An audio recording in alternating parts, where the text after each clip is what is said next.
लेकिन बीजेपी कहते हैं जहाँ जहाँ आप लोग जीतते हैं वहाँ आप ईवीएम का स्वागत करते हैं, ईवीएम पर सवाल नहीं उठाते। जहाँ आप लोग हार जाते हैं वहाँ कहीं ना कहीं इलेक्शन कमीशन ने भी कहा कि हार की फ्रस्ट्रेशन निकालने के लिए ईवीएम पर जो है। मैं ये नहीं कह रहा हूँ कि कोई खराब है या कोई अच्छा है, मैं सिर्फ ये कह रहा हूँ कि अगर 1000 लोग हैं तो 900 लोग सवाल क्यों उठा रहे हैं। ईवीएम के लेकर के सवाल बड़े उठ रहे हैं कि ईवीएम से टेम्परिंग की जाती है, सेटिंग की जाती है। इलेक्शन कमीशन कह रहा है सब बकवास बातें हैं, बेसलेस बातें हैं। प्रेजेंट टाइम में भारतीय जनता पार्टी ने लोकतंत्र को एकदम नकार दिया है। नमस्कार, 4 PM दिल्ली देख रहे हैं आप। मैं हूं आपके साथ शाहीन खान। महाराष्ट्र और झारखंड को लेकर के चुनावी तारीखों का ऐलान हो गया और इस बीच इलेक्शन कमीशन ने तमाम सवालों का जवाब दे दिया जिसको लेकर के कांग्रेस बार बार भाजपा, इलेक्शन कमीशन और ईवीएम को लेकर के सवाल उठा रही थी। सर, आप लोग ने हरियाणा चुनाव के रिजल्ट के बाद ईवीएम पर फिर से सवाल उठाए थे। कल इलेक्शन कमीशन ने एक प्रेस कॉन्फ्रेंस के जरिए साफ तौर पर बताया है कि निष्पक्ष तरीके से ईवीएम मशीनों पर काम होता है, इलेक्शन कमीशन निष्पक्ष तरीके से चुनाव लड़ाता है। फिर इन तरीके के आरोपों का क्या आधार है? अगर किसी प्रत्याशी के अंदर कोई जिज्ञासा है, मन में कोई बात है, तो उसका मौलिक अधिकार है कि वो अपनी बात रख सकता है। वो जो भी कन्फ्यूज़न या जो भी गलतियां ईवीएम पे नज़र आती है या एक शंका होता है, तो निश्चित रूप से प्रत्याशी अपने शंका को दूर करने के लिए आवेदन के रूप में या सवालों के रूप में सवाल खड़ा करता है। सर, अब महाराष्ट्र के अंदर भी चुनाव है, झारखंड में भी चुनाव है, क्या लगता है ईवीएम को लेकर के वहाँ भी सवाल होंगे? आप लोग रेडी हैं वहाँ से ईवीएम पे चुनाव कराने के? देखिए, देश में सरकार के प्रति इतनी अविश्वसनीयता आज तक नहीं दिखी जिस तरह से मोदी जी के सरकार और भारतीय जनता पार्टी के सरकार के प्रति दिखती है कि ये लोग अगर सही हैं तो सवाल क्यों खड़े हो रहे हैं। जो सवाल खड़े हो रहे हैं ना, वो बताते हैं कि कहीं ना कहीं कुछ ना कुछ गड़बड़ है।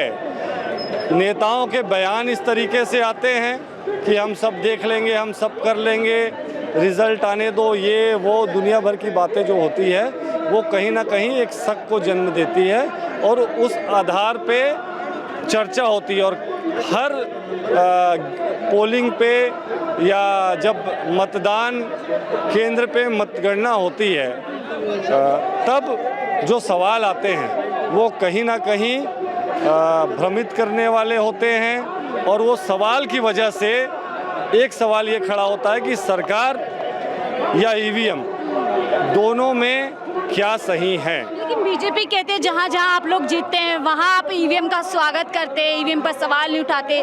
जहाँ आप लोग हार जाते हैं वहाँ कहीं ना कहीं इलेक्शन कमीशन ने भी कहा कि हार की फ्रस्ट्रेशन निकालने के लिए ईवीएम पर जो है। मैं ये नहीं कह रहा हूँ कि कोई खराब है या कोई अच्छा है, मैं सिर्फ ये कह रहा हूँ कि अगर 1000 लोग हैं तो 900 लोग सवाल क्यों उठा रहे हैं। जो अपना मत वहाँ डाल के आते हैं वो इस विषय में क्यों चर्चा कर रहे हैं कि हमने मत किसी और को दिया था, माहौल किसी और का होता है, चुनाव का रिजल्ट किसी और का आता है। ये जो चर्चा हो रही है इस पे मैं बात कर रहा हूँ। लेकिन इलेक्शन कमीशन कह रहा है जनता जवाब देती है वोटों के जरिए से। आप जो सवाल उठाते हैं, जनता जिसको वोट देती है रिजल्ट में उसी को मत। निश्चित रूप से अगर इलेक्शन कमीशन सही है तो इलेक्शन कमीशन लोगों को संतुष्ट करे, जिनके जो सवाल हैं उस पे वो संतुष्ट करें। ठीक है, आप कह रहे हैं। सर, आपको भी लगता है क्या ईवीएम का इस्तेमाल करके बीजेपी चुनाव लड़ती है या इलेक्शन कमीशन मिला हुआ है? मैम, जैसा कि हम लोगों ने देखा है जहाँ जहाँ बीजेपी की सरकार बनती है वहाँ कहीं ना कहीं ईवीएम की छेड़खानियाँ रहती हैं। क्योंकि हम सीधे तरीके से देख सकते हैं, अभी हरियाणा का रिजल्ट आया था, कुछ ऐसे जगह थे, ऐसे बूथ थे जिस पे ईवीएम का बैटरी 99% मिला था। Is it possible?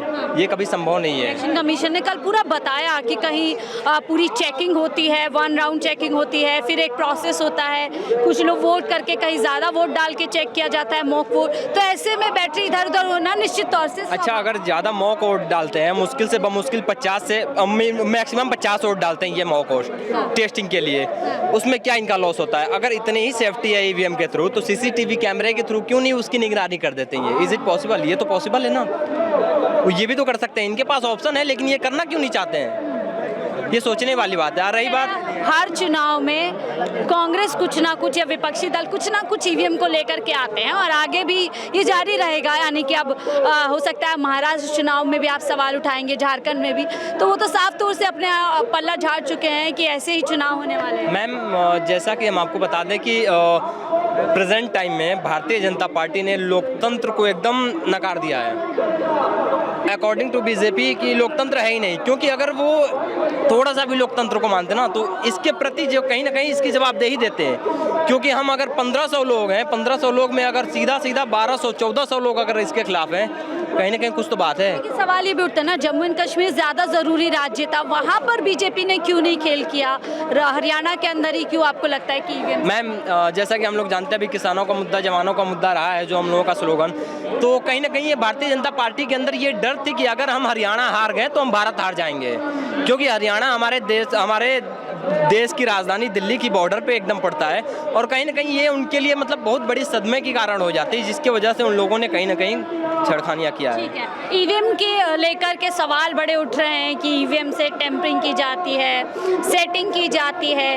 Election commission कह रहा है सब बकवास बातें हैं, बेसलेस बातें हैं, हार की कहीं ना कहीं जो डिप्रेशन है, जो आप कह सकते हैं कि फ्रस्ट्रेशन होती है, वो निकालने के लिए बातें की। बैलेट पेपर के ऊपर जो मौजूदा विधानसभा चुनाव हुआ हरियाणा के अंदर, वहाँ जो मतदान हुआ बैलेट पेपर का, उसके अंदर कांग्रेस सरकार सभी 90 विधानसभा सीटों पर आगे है। ईवीएम के अंदर ही ऐसा क्यों हुआ, क्या हुआ कि जो पीछे हो गई?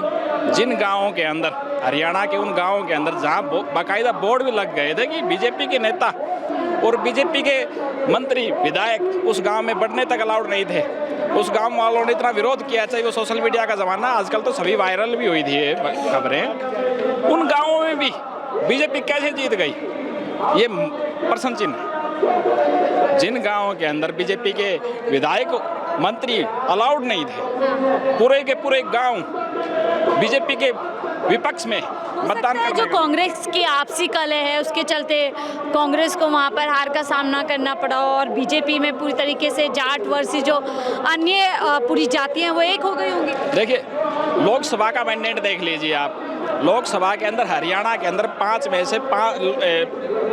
से 5 लोकसभा की सीटें आई थी कांग्रेस को, जिसके अंदर मुख्य रूप से एससी समाज जो था, एससी समाज की पूर्ण एक तरफा कांग्रेस के पक्ष में लहर थी। तो जो कांग्रेस के पक्ष में जब एक तरफा लहर थी, आज आप कह रहे हो कि हरियाणा के अंदर जो आपसी गुटबाजी, ऐसी कुछ गुटबाजी थे नहीं कि सबने अपना समर्थन कर दिया था, चाहे को कुमारी शैलजा हो, हुड्डा जी हो, सबने एक साथ मिलकर ये चुनाव लड़ा था, जिसके अंदर आज किस तरह से ऐसी वो समाज की वो वोटें कहाँ बट गई, वो कैसे बट सकती हैं? 99% ईवीएम की बैटरी दिखाई देना अपने आप में एक प्रश्न चिन्ह है, जिसे हमारे हरियाणा के नेता हो, चाहे कांग्रेस के सीनियर नेता बता चुके हैं। इलेक्शन कमीशन प्रेस कॉन्फ्रेंस करके सफाई देती है कि इस तरह की बैटरी उसमें इनपुट होती है, बैटरी उसकी चलती है रेडियो की सेल की तरह से, घड़ी के सेल की तरह से, लेकिन एक दिन पूरा दिन मतदान होने के बाद में भी 99% बैटरी रहना अपने आप में एक प्रश्न चिन्ह है, जिसे ईवीएम और मतदान के समय आधे घंटे तक कैमरे ऑफ होना, ये भी एक प्रश्न चिन्ह लगाई जाती है। प्रश्न चिन्ह है। बाबा, आपको भी लगता है ईवीएम से सेटिंग होती है बीजेपी की? देखिए, ईवीएम मशीन में बीजेपी वाले गड़बड़ करता है और उसमें नुका चोरी करता है। इलेक्शन कमीशन कह रहा है ऐसा कुछ नहीं होता, कुछ तो लोग कहेंगे, लोगों का काम है कहना। देखिए, वो बीजेपी का इलेक्शन कमिश्नर जो है वो बीजेपी के नेता है। इलेक्शन कमीशन बीजेपी के नेता है? हाँ, इलेक्शन चुनाव आयोग कमिश्नर बीजेपी के नेता है और ये गायब करता मशीन को, हेरा फेरी और जासूसी चाल चलाता है, टूट डालो राज करो। ऐसे तो महाराष्ट्र झारखंड में भी हो जाएगा, घर में झगड़े लगा, मारो काटो, ये हो रहा है। हो गया है। महाराष्ट्र झारखंड में क्या होगा? वो भी जो मोदी सरकार है, उन्होंने हमेशा फर्जीवाड़ा करके, हमने पहले भी उनका विरोध किया था कि आप पैम्पलेट से वोट कराइए, जैसे आम जनता को भी पता चले, और उन्होंने एमआई मशीन लाने के बाद में जो एमआई मशीन उसमें कई गड़बड़ी कर देते और फर्जीवाड़ा करके अपनी सरकार बना ले। अभी हरियाणा में विधानसभा के पिछले चुनाव हुए तो यानी आपका कहना है फर्जीवाड़ा भारतीय जनता पार्टी करती है। बहरहाल इन आरोपों में कितनी सच्चाई है ये एक पूरा जांच का मामला है, लेकिन फिलहाल इलेक्शन कमीशन ने अपने हाथ खड़े कर दिए और साफ तौर पर कह दिया है कि पूरी ईमानदारी और निष्पक्षता के साथ में देश भर में चुनाव कराए जाते हैं। फिलहाल के लिए मुझे दीजिए इजाजत, आप देख रहे थे 4PM दिल्ली।